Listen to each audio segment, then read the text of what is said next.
For more on this, let's bring in former New York State Homeland Security Advisor Michael Balboni. Mr. Balboni, thanks for joining us this afternoon. You know, the White House complex really does seem to draw this type of thing. How does the U.S. Secret Service combat that?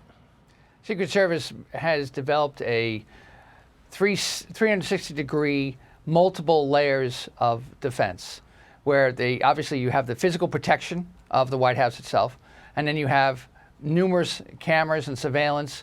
You have great intelligence, which is what this case, by the way, showed, that you had information that this individual was going to be in the area possibly, and they had additional information. That's the most important element in trying to prevent something, as opposed to just responding to it. But, you know, this fits into a larger piece. Obviously, the two attempted assassinations of the president, these have raised huge issues as to what the Secret Service knew beforehand, before the events, and how the individuals were able to get into the positions, whether in Butler, Pennsylvania, or in Florida itself. Obviously, the case with the Florida shooter is going to be going to court. There's a bunch of legal proceedings going on right now. But again, raising big questions as to how someone could be lying in wait for 12 hours outside of a golf course. So it raises all sorts of issues, especially when you have somebody as high profile and in many circles as controversial as President Trump. There have been leadership changes. There have been recommendations on how Secret Service should change the way it operates. Do you think that that's been enough? You think Secret Service is back on track here?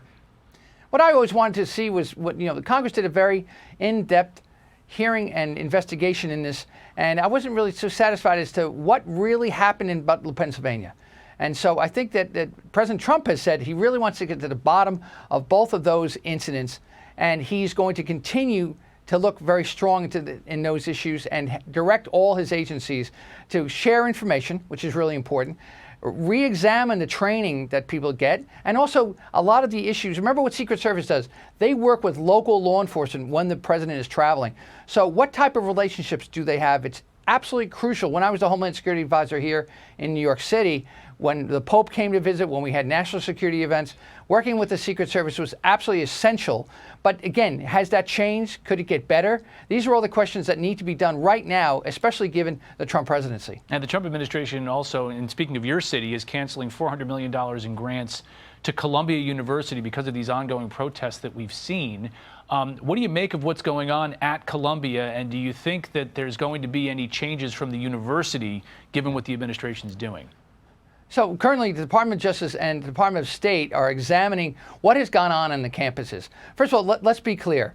Anti-Semitic behavior, any other group behavior on campus should never be allowed if it involves any type of violence itself. And so, what you have here, obviously, you have that fine line between the ability to protest and then the safety of other students. And so the Department of Justice is taking this very seriously. In fact, the Department of State has announced today that they're revoking visas for several of the students that have been pro-Hamas supporters who have committed violent acts. See, that should be the metric. If you commit a violent act on campus, you shouldn't be allowed on campus, period. And if you have a visa or you're here illegally, you should definitely be deported. In terms of Columbia, Columbia has always been a little bit of a hotbed of dissent and voices in protest. That, again, should be allowed, but in a way where you don't discriminate against any other group or provide any type of threat. Do you think that Columbia is going to have to close down its campus if this goes on for more months? Yeah, again, terribly challenging choices for Columbia itself. First of all, you got people coming on campus who aren't even students. And what we saw last year with many of the campus protests, there were agitators there, professional agitators. And some circles say that they were perhaps connected to foreign agencies, trying to stir up dissent, particularly in advance of the presidential election. What also makes this challenging is that these individuals are going there with masks on to try to hide their identity, and they're trying to do things just to create a scene of chaos itself.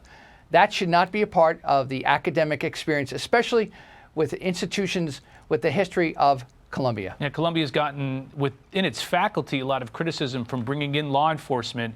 Is this something that Columbia can handle on its own? It depends upon what the security procedures are, and many times universities they will provide security, obviously, for the safety of their students. But this is beyond that.